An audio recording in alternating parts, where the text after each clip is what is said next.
Hey there, reader. Welcome to a new video. I just got off of a call with my friend Lisa Hoppe, and it was such a blast getting to talk with her. Her and her husband have a YouTube channel called Happy Hoppe, and she was able to sit down with me and chat about foster care. Her and her husband have been foster parents for over 4 years now, and she plays such an immense role in the editing of my novel, Rescue Duty, which comes out March 11th. And Zach and Nea's story is one of found family, but more importantly, it is about foster care, what it looks like to walk through that as a child, but then also into adulthood. And she was able to provide such valuable insight into the foster care world and how each of us can make an impact with our gifts and our unique abilities to surround the community with love and to support these kids who are in foster care. And so I can't wait for you to hear more about what it was like for her to edit her first fiction novel, the ways that she's been involved in her community, resources that she recommends, and also ways that you can play a part in just loving the kids who are in foster care around you and being part of the community that makes an impact. If you haven't already pre-ordered your copy of Rescue Duty, you can do that at Amazon or Barnes & Noble, wherever books are sold, on my publisher's website. I'd love for you to get a copy of Zach and Nea's story, to be encouraged and reminded of how the gospel brings families together, of how there is hope, even in the midst of family dynamics that might not be exactly what we had hoped for. And I hope that this story just encourages you and also just takes you on an adventure where you can see the parallels in your own life and the ways that you can be encouraged to love on the people around you. So without further ado, let's get on into it. Hey Lisa, thank you so much for joining me today. I'm so thrilled to be able to talk about my new novel coming out on March 11th, Rescued Duty, and hear more about what you do with foster care and your channel, Happy Hoppe. And I love just how our worlds collided with this. Yeah. And so I'd love for you to just start off by sharing a little about who you are, the content that you share, and why you got started with it.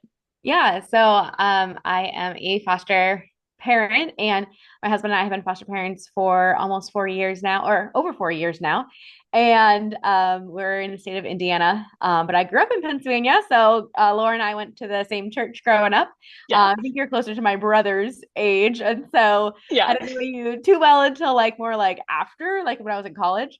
And anyways, so with foster care, we got into it, and then you reached out to me to kind of, you know, hear what is foster care about and how can that play into your novel.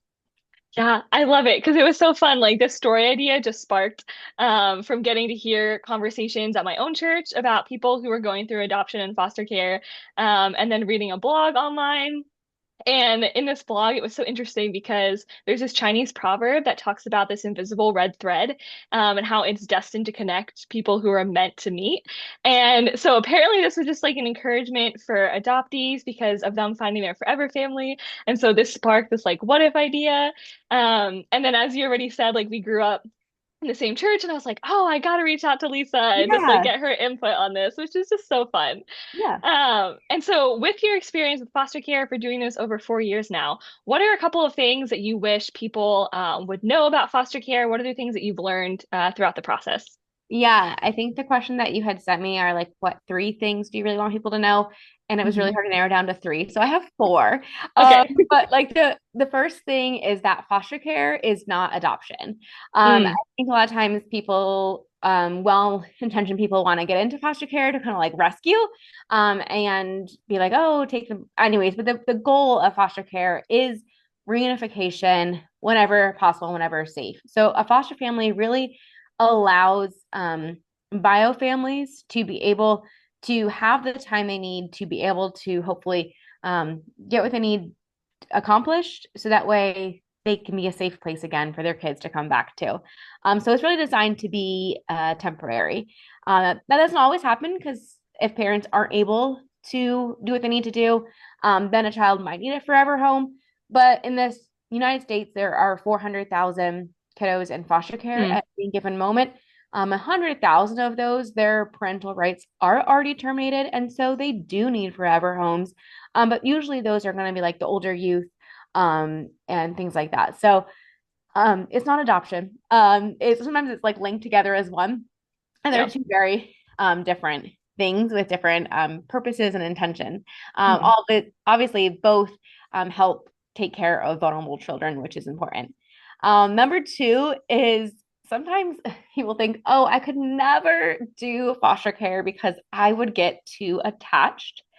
If that is something that you are thinking, it means that you would probably make a fantastic foster parent. And also when I hear that, it like hurts me a little bit because it's like, what, you don't think I do get attached? Like, Mm. we've had our very first placement was a placement of three that we had for almost or a little over 2 years. And then we've done a lot of like respite and short-term placements. It's just kind of how it ended up being. So in like a year and a half, we ended up having 56 or 50 something placements Wow. through like respite and everything. So anyways, yeah, I think about those kids and I'm not sure always where they are. It's some that we've had for a long time.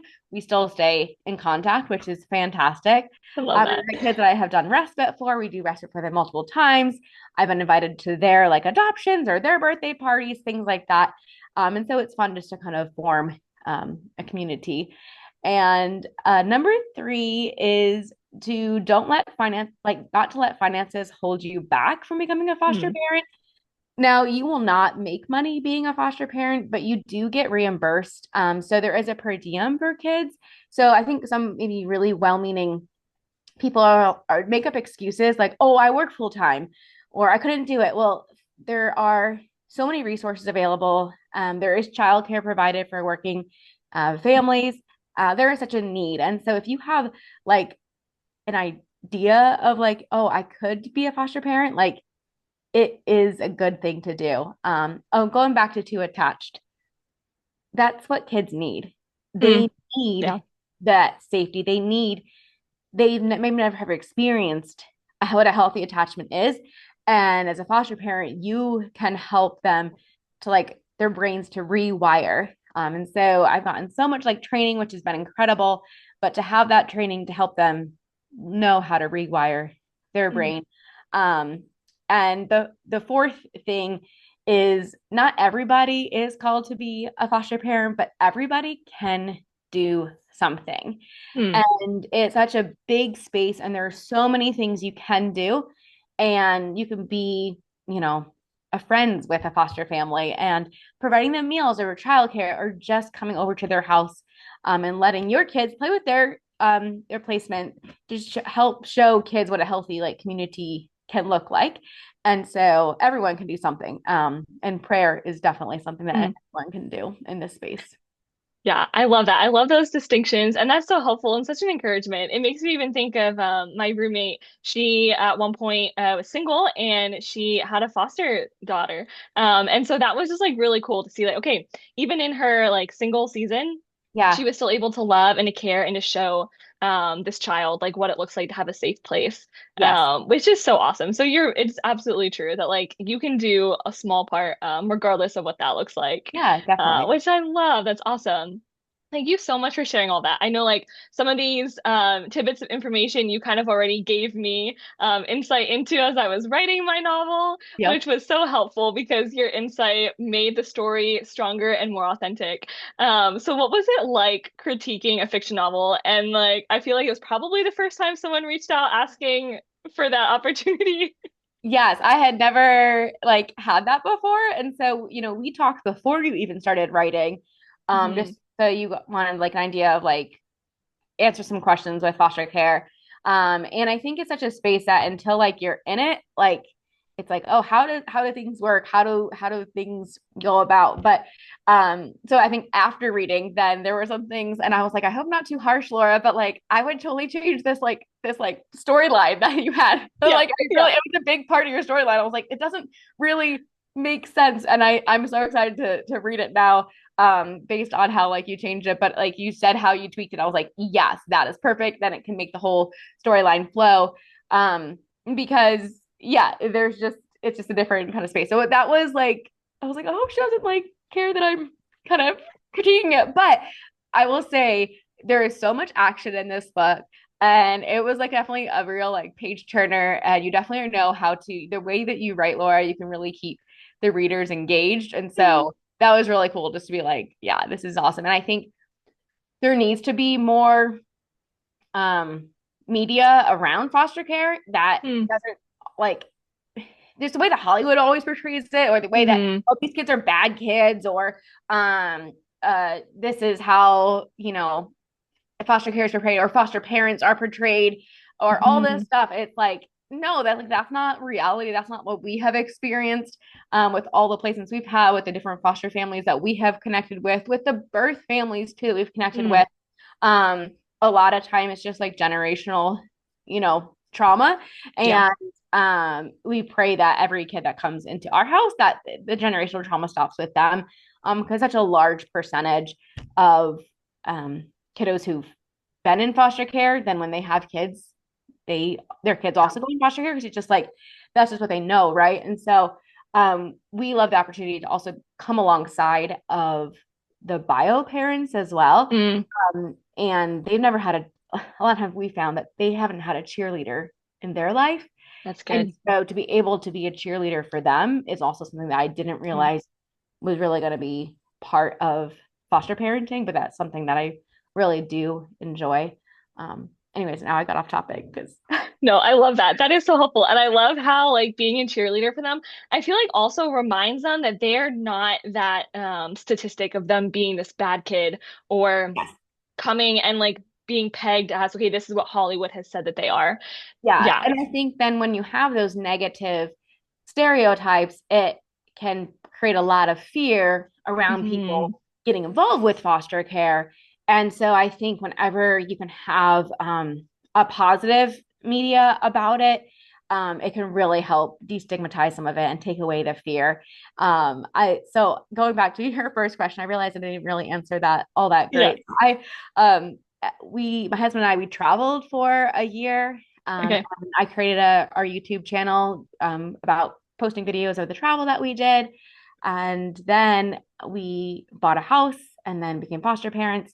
And I've struggled with infertility. And so on our channel, the Happy Hoppe channel, we show videos about infertility, travel, and foster care. And so Mm. that's one of the reasons too I love making videos about foster care, to kind of just like put like a real face to it.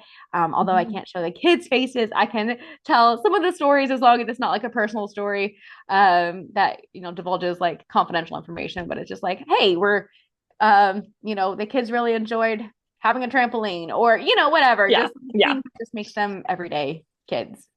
Yeah, I love that because it makes it feel like authentic and it's like, okay, this is something that anyone can be involved in and it's not this horrific, terrifying Yes, experience, although there yes, are difficult for parts of sure. it for sure.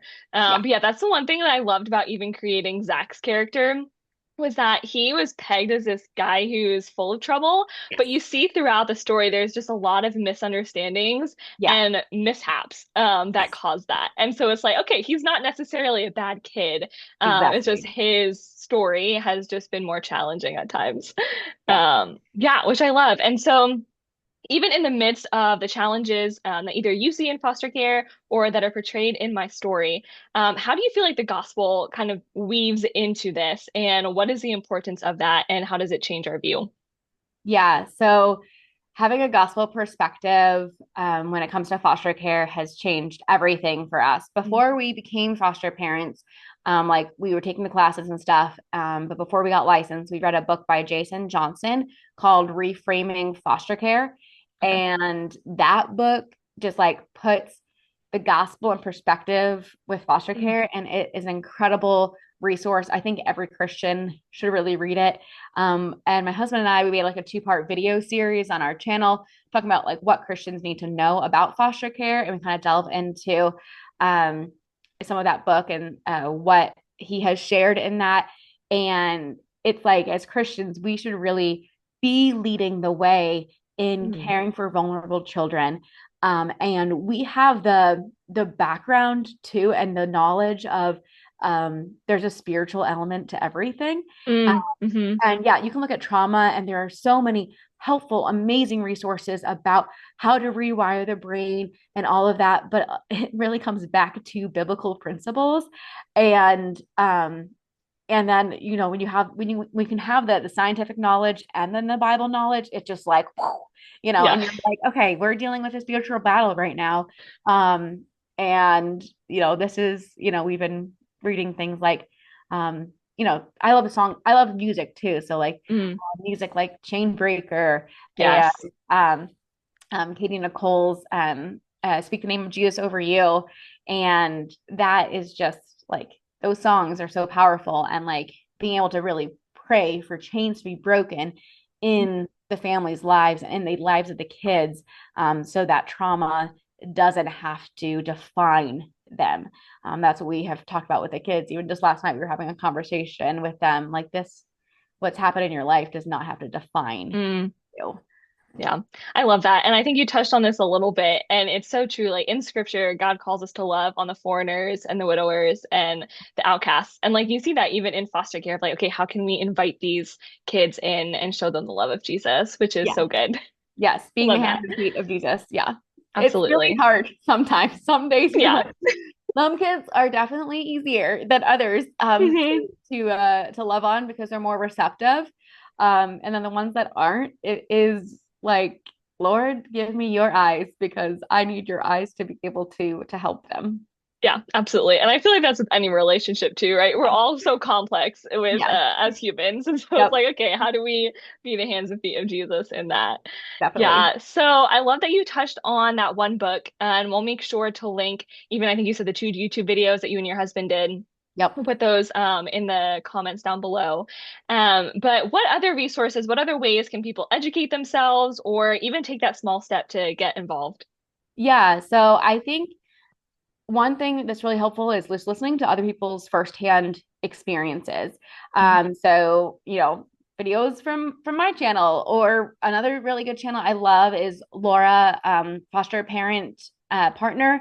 Okay. She is a foster parent in California, and like she gives a lot of like short like examples of things you might experience with kids, and just people's firsthand experiences. I love when my husband and I were able to go to different foster parent conferences and be able to even hear from adoptees or people Mm. that had been in foster care. When you hear from caseworkers, when you hear from birth parents, it is just amazing to be able to hear firsthand experiences, and it just gives you a better understanding of where people are coming from.